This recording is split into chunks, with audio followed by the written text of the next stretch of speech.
ஓம் முருகா போற்றி. ஓம் சரவண பவ. என் அன்பு குழந்தையே, உன் மனதை புரிந்து கொண்டு உன்னிடம் அன்பாய் அக்கறையாய் பேச உனக்கு யாரும் இல்லை.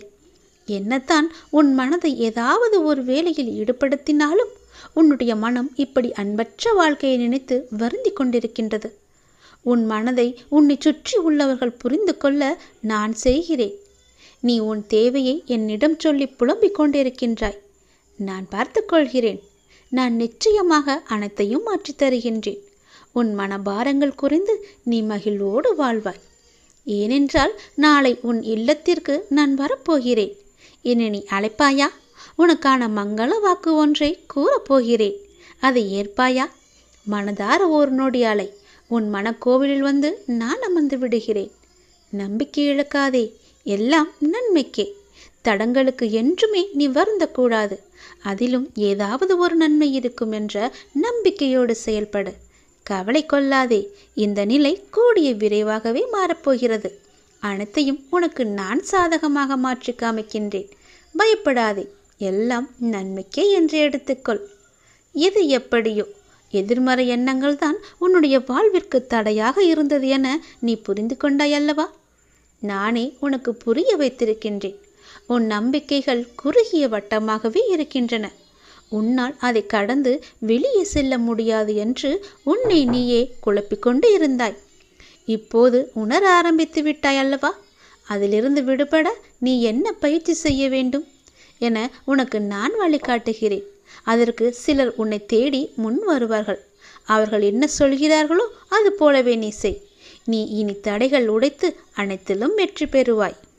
பொருளாதார முன்னேற்றம் கிடைக்க வேண்டும் என்று நீ கடுமையாக போராடி வருகின்றாய். அதற்கான முயற்சிகளில் நீ ஈடுபட்டும் வருகின்றாய். அது உன்னை சுற்றி உள்ளவர்களுக்கு புரிவதில்லை என நீ கவலையும் படுகின்றாய். அது இப்போது அவர்களுக்கு புரிய வேண்டிய அவசியம் கிடையாது. நீ தொடர்ந்து முயற்சி செய்து முன்னேறி வா. உன் உழைப்புக்கேற்ற வெற்றி உன்னை தேடி நிச்சயம் வரும். அப்போது யாருக்கும் புரிய வேண்டுமோ அவர்களுக்கு புரியும். அதற்குள் நீ நம்பிக்கையோ பொறுமையோ நீ இழந்து விடாதே. நம்பிக்கையோடு பொறுமையாக செய். உனக்கான வெற்றி உன் கையில் இருக்கும். நிச்சயம் உன்னால் முடியும். நீ உயரங்களை நிச்சயமாகவே தொடுவாய். என் மீது உனக்கு அன்பும் அக்கறையும் ஆசையும் இருக்கிறதல்லவா? என் மீதான ஆசை உனக்கு உண்மை என்றால், என் மீதான நம்பிக்கை உனக்கு உண்மை என்றால் நிச்சயம் நீ செயல்படு. முயற்சி செய். உன் கையில் வெற்றி கிடைக்கும். அதற்கு நான் உறுதி தருகிறேன். நம்பிக்கையோடு செயல்படு. நிச்சயம் நல்லது நடக்கும். ஒரே ஒரு முறையாவது முருகா என்று என்னை மனதார நீ என்னை அழைத்து விடு. உன் மனக்கோவிலில் வந்து நான் அமர்ந்து விடுகிறேன். உன் இல்லத்திலேயே தங்கி விடுகிறேன். நானே உன் இல்லத்திற்கு வருவேன். என்னை உன் அன்பான கரம் கொண்டு என்னை உள்ளே அழைத்து போ. உனக்கான மங்கள வாக்கு, தெய்வீக வாக்கு, சத்திய வாக்கு ஒன்றையும் நான் கூறப்போகிறேன். அதை நீ கேட்பாய் என்று நான் நம்புகிறேன். என் பேச்சை நீ கேட்பாயா? உன் கரம் கொண்டு என்னை உள்ளே அழைத்து போவாயா? இந்த திருச்செந்தூர் முருகன் நிச்சயம் உனக்கு துணை இருப்பேன். 3 ஆண்டுகளாக பின்தங்கி இருந்த உன்னுடைய ஒரு பணி இப்போது வரும் மார்ச் மாதத்தில் அது நிறைவடைய போகின்றது. 3 ஆண்டுகளாக ஒரு விஷயம் உன்னை இழுத்தடித்து கொண்டே இருந்தது அல்லவா? அதற்கான காலகட்டத்தை நீ நெருங்கிவிட்டாய். அது நிறைவடையும் மாதத்தையும் நீ நெருங்கிவிட்டாய். அந்த நாட்கள் வெகு தூரமில்லை கண்மணி. சந்தோஷமாக அதை அனுபவிக்கப் போகின்றாய். எத்தனை நாட்கள் எதற்காக நீ காத்திருந்தாயோ அது உனக்கு கிடைக்கப் போகின்றது. வெற்றி மேல் வெற்றியாக அது கிடைக்கப் போகிறது. உன் வாழ்க்கையை விட உனக்கு வரும் கஷ்டம் பெரியதா என்று கேட்டால் நீ என்ன சொல்வாய்? முதலில் யோசித்துப்பார். நீ நினைக்கின்ற வகையில்தான் உன்னுடைய கஷ்டம் உன் கண்களுக்கு புலப்படும். அந்த கஷ்டத்தை எல்லாம் சுக்கு நூறாக உடைத்து எறி. அதை எரிய உனக்கு சக்தி இல்லாமல் அல்ல, பயமும் பதப்பதைப்பும் தான் உன்னை உடைத்து தகத்தேறிய யோசிக்க வைக்கின்றது. நீ ஒரு பளிங்குக்கல். என்ன மாசுபட்டாலும் அதே பொலிவுடன் பிரகாசமாக தான் நீ ஜொலித்து கொண்டிருப்பாய். ஏன் இப்படி உன் மனபாரத்தை சுமந்து உன் வாழ்க்கையை நீ பாரமாக உணர்கிறாய் என்று எனக்கு இதுவரை தெரியவில்லை. நான் உனக்கான குரலை பல முறை சொல்லியிருக்கின்றேன். நான் உனக்கான குரலாக அசிரீரியாக ஒவ்வொரு நிமிடமும் ஏதோ ஒரு வகையில் என்னுடைய குரல், என்னுடைய கருத்துக்கள், என்னுடைய ஆலோசனை என எல்லாமே ஏதோ ஒரு வழியில் உன் செவிக்கு எட்டி கொண்டுதான் இருக்கின்றது. உன் செவிக்கு எட்டும்படிதான் நான் கூறிக்கொண்டும் வருகிறேன். அதை புரிந்து கொண்டு மனதால் உணர்ந்து அறிவால் நீ செயலாற்ற வேண்டும் என்று பலமுறை நான் சொல்லியிருக்கிறேன்.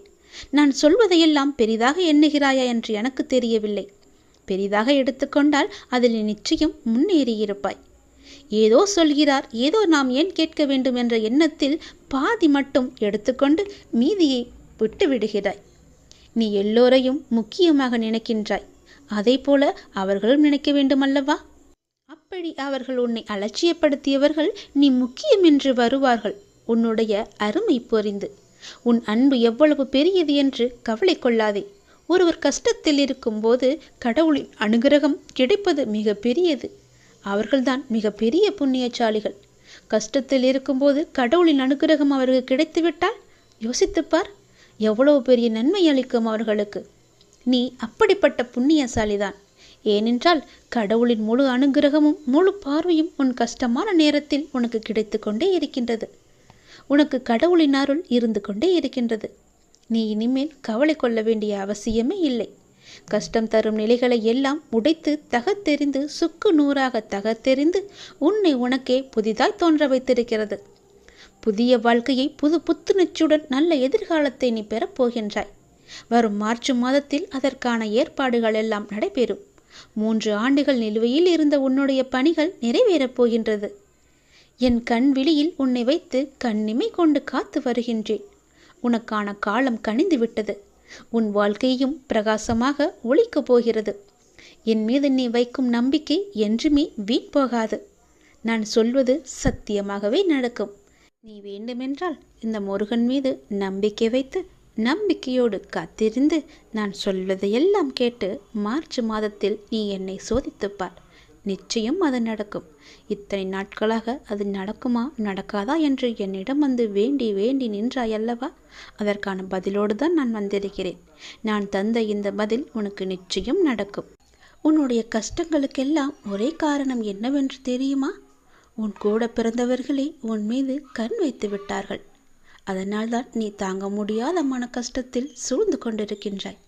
நீ நன்றாக வாழக்கூடாது என்று நினைக்கின்றார்கள் உன்னை சுற்றி இருப்பவர்கள்.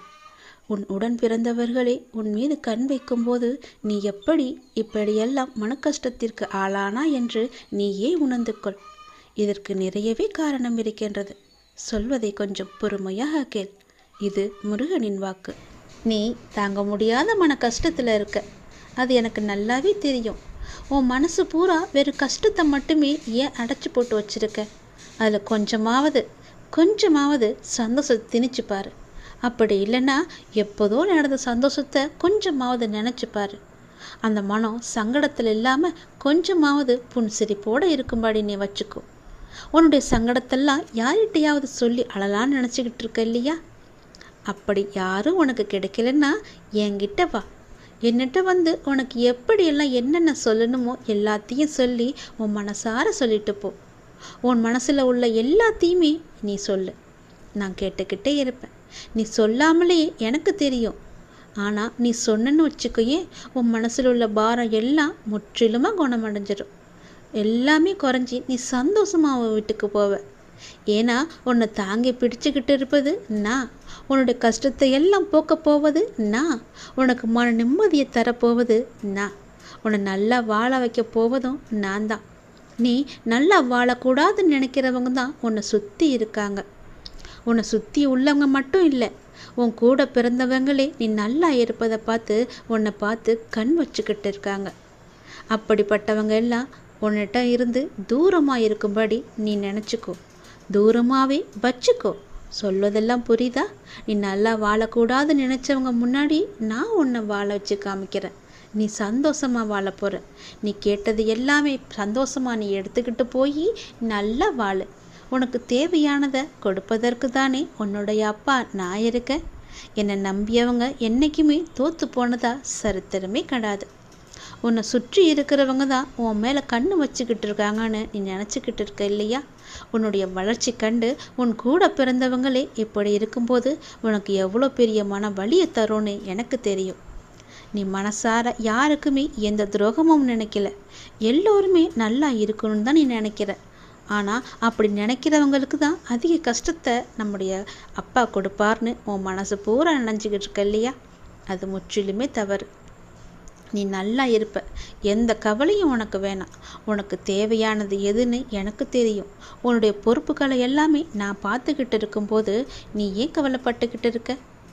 உன் கூட பிறந்தவங்களை நினச்சி நீ சந்தோஷப்படு. ஏன்னா அவங்க உன் மேலே கண் வைக்க தான் உன்னுடைய கர்ம வினை எல்லாமே தீர்ந்துக்கிட்டு இருக்கு. ஆனாலும் அவங்கள நீ கிட்ட சேர்த்துக்க வேணான்னு சொல்லலை, கொஞ்சம் தூரமாகவே வையின்னு தான் சொல்கிறேன். நான் உனக்கு எடுத்து கூற முடிய அளவுக்கு தான் உனக்கு நான் சொல்ல முடியும். மீதியை நீனே கண்கூடாக பார்த்து நீயே தெரிஞ்சுக்கோ. உனக்கு எது நல்லது எது கெட்டதுன்னு நான் சொல்லி புரிய வைக்க வேண்டியதில்லை. ஏன்னா நீ சின்ன பிள்ளையும் இல்லை, நீயும் வளர்ந்துட்ட, உனக்கும் ஒரு பக்குவம் வந்துட்டு இல்லையா? நீயே தெரிஞ்சுக்கோ. உனக்கு சின்ன சின்ன அறிகுறிகளை மட்டும்தான் நான் உனக்கு காமிக்க முடியும். அதன் மூலமாக நீ தெளிஞ்சிட்டனா உன் வாழ்க்கை நல்லபடியாக இருக்கும். எப்போதுமே உனக்கு கண் திருஷ்டி இருந்து கொண்டே இருக்கு. அதுக்கு நீ என்ன செய்யலான்னா, உன்னை சுற்றி உள்ளவங்களை கண் திருஷ்டியை பார்த்து பொறாமப்படுற அளவுக்கு நான் உன்னை வாழ வைப்பேன். என்கிட்ட வந்து உன் மனசில் உள்ள குறை எல்லாத்தையுமே சொல்லு. வீட்டுக்கு போய் உனக்கு சுற்றி போட்டுக்கோ. உன் கண் திருஷ்டி எல்லாம் போகிறதுக்கு நான் உனக்கு துணை இருக்க. நல்லது நடக்க செய்வேன். நான் எழுதியபடி தான் உனக்கு நல்லது நடக்கப் போகின்றது. நான் எழுதியபடியே உனக்கு நடக்கப் போகிறது. இன்னும் சில தினங்களில் நீ ஏங்கிய விசேஷம் உன் வீட்டில் நடக்கப் போகிறது. மிக மகிழ்ச்சியான விஷயங்கள் எல்லாம் உன் வீட்டில் நடக்கப் போகிறது. உன்னை தேடிக்கொண்டு நான் வந்து கொண்டிருக்கிறேன். சந்தோஷ மனையில் நீ நனையப் போகின்றாய். உன்னுடைய பொறுப்பானது நாளுக்கு நாள் அதிகரித்து கொண்டே போகிறது. அந்த சுமையை எப்படி தாங்க போகிறேன் என்ற கவலை உனக்குள்ளே ஆட்கொண்டு விட்டது. ஆனால் இதுவரை உனக்கு வந்த பொறுப்புகளை நீ திறம்பட சமாளித்தாய் அல்லவா? அது போலவே உனக்கு பொறுப்பு கூடும்போதும் கூடுதல் சக்தி உனக்கு தேவைப்பட நான் உனக்கு சக்தி அழுகிறேன். திறம்பட சமாளிக்க அதை நான் அல்லவா உனக்கு தரப்போகின்றேன். நீ அதை திறம்பட சமாளிக்கத்தான் போகின்றாய். உற்சாகமாக இந்த நாளை நீ தொடங்கிப்பார். நான் உன்னோடு இருக்கும்போது எதுவும் எதற்காகவும் உன்னை நெருங்கி வராது. நான் பார்த்து கொள்கிறேன். உன் பொறுப்புகளையெல்லாம் நான் சுமக்கின்றேன். வாழ்வில் சில விஷயங்கள் கைமீறி போய்விட்டதாக நீ கவலைப்பட்டு கொண்டிருக்கின்றாய் அல்லவா? அது முற்றிலுமே தவறானது. அதிலிருந்து என்னால் மீள முடியாதா அப்பா? என் தலைவிதி அவ்வளவுதானா என நீ அச்சப்பட்டு கொண்டிருக்கின்றாய் அல்லவா? அது தேவையே இல்லாதது.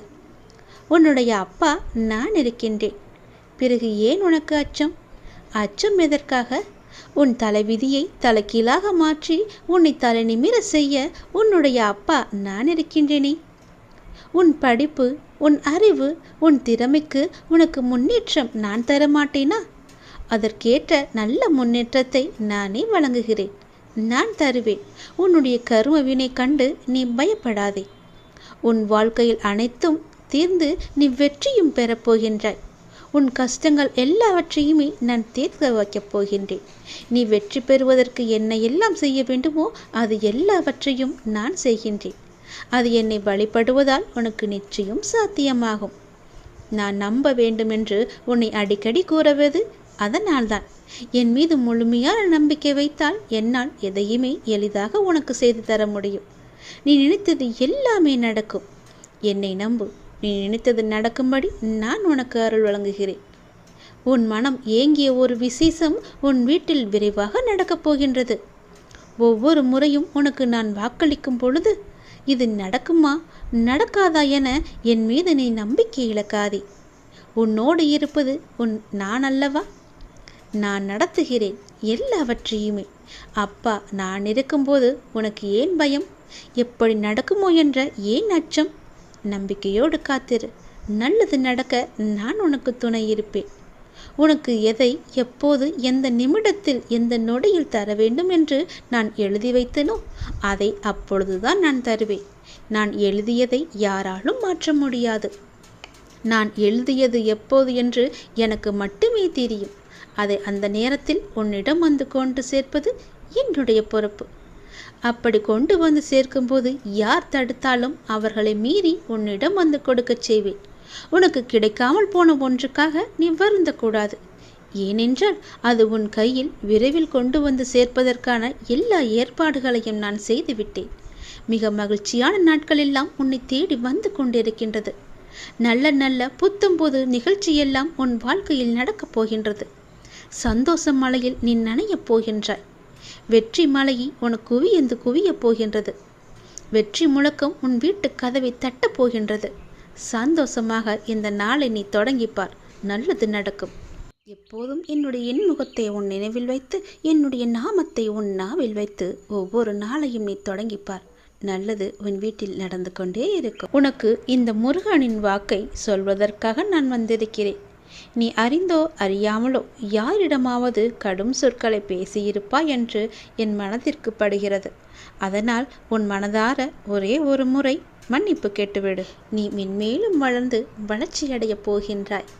யார் யாரெல்லாம் உன்னை வெறுத்தார்களோ, யார் யாரெல்லாம் உன்னை உதாசீனப்படுத்தினார்களோ, யார் யாரெல்லாம் உன் நம்பிக்கையை கெடுத்தார்களோ, அவர்களை பற்றி இனி ஏதும் கவலைப்படாமல் நீ இரு.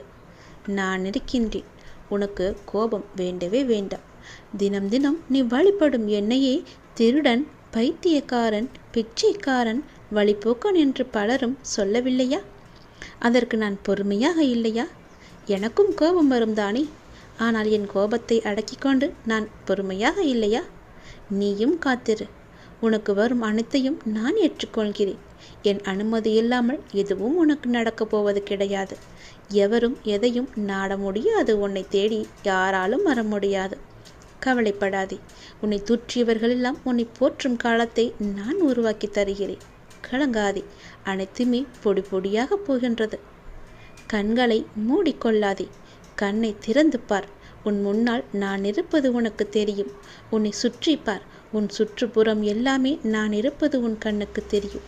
என் நாமத்தை உச்சரிக்கும் உன் மனம் தெளிவாக போகின்றது. இழந்ததையெல்லாம் நீ மீண்டும் பெறப்போகின்றாய். உன்னை நாடி எல்லோரும் வரும் நேரம் இது. பிரிந்தவரெல்லாம் சேரும் நேரம். காத்திரு. உனது கைகள் பல பேருக்கு உதவும் கரமாக மாறப்போகின்றது. பல பேர் உன் உதவி தேடி உன்னை நாடி வரப்போகும் நேரம் இது. என்னுடைய பக்தனுக்கு எந்த குறையும் வராமல் பார்த்து கொள்ள நான் இருக்கின்றேன்.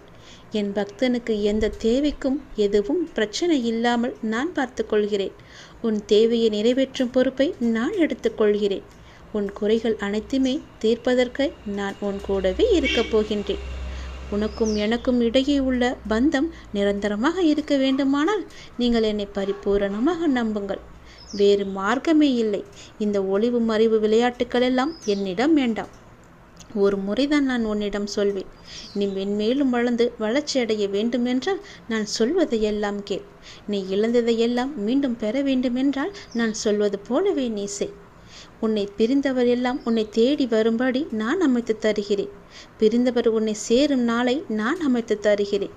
நீ பல பேருக்கு உதவ வேண்டும் என்று நினைத்தால் நான் சொல்வது போலவே நீ செய். நீ அறிந்தோ அறியாமலோ யாரிடமாவது கடும் சொற்களை பேசியிருந்தால், அவர்களுடைய மனம் காயப்படும்படி நடந்திருந்தால், அவர்களிடம் மனதுக்குள் மன்னிப்பு கேட்டுக்கொள். அது ஒரு கர்வமாக பின்தொடர்ந்து கொண்டே இருக்கும். உன்னுடைய மனம், வாக்கு, செயல் மூன்றும் கருமாவை தரவல்லது. அதை நீ உபயோகப்படுத்தும் போது கவனமாக இருக்க வேண்டும். என்னை வந்து அடைந்த பிறகு உன் வினைகளை குறைவதற்கே உன்னை வழி நடத்துகின்றேன் நான். உன் வினைகளை சேர்த்து கொள்ளாதே. நீ மாயை என்ற வலையில் சிக்கிக்கொண்டு உன் கர்ம வினைகளை நீயே சேர்த்து கொள்ளாதே. நீ வினைகளை குறைத்து கொண்டு வா. நீ இழந்தவற்றில் நியாயமாக உன்னிடம் வந்து சேர வேண்டிய அனைத்தையுமே நான் உன்னிடம் வந்து சேர்த்து விடுகிறேன். நீ அறியாமல் செய்தோ அறிந்து செய்தோ தவறுக்கு மன்னிப்பு கேள். மானசீகமாக உன் மனதார நீ மன்னிப்பு கேள். யாரிடமாவது கடும் கோபத்தில் நீ பேசியிருந்தால் அவர்களுக்காக உன் மனதிலேயே நீ மன்னிப்பு கேள். அவர்களிடம் வேண்டாம், இறைவனிடம் நீ கேள். அந்த மன்னிப்பிற்கு பல பலன்கள் அதிகம் உண்டு. நிச்சயம் உன் வாழ்வில் மென்மேலும் நீ வளர்ந்து நன்றாக இருக்கப் போகிறாய். நீ இழந்தது எதுவாக இருந்தாலும் அது வேறொரு வடிவில் நான் உனக்கு தருகிறேன். இந்த முருகனின் வாக்கு நிச்சயம் பலிக்கும். ஓம் சரவண பவ என்று ஒரே ஒரு முறை உச்சரித்துப்பார். முருகன் நான் வருவேன் உனக்காக.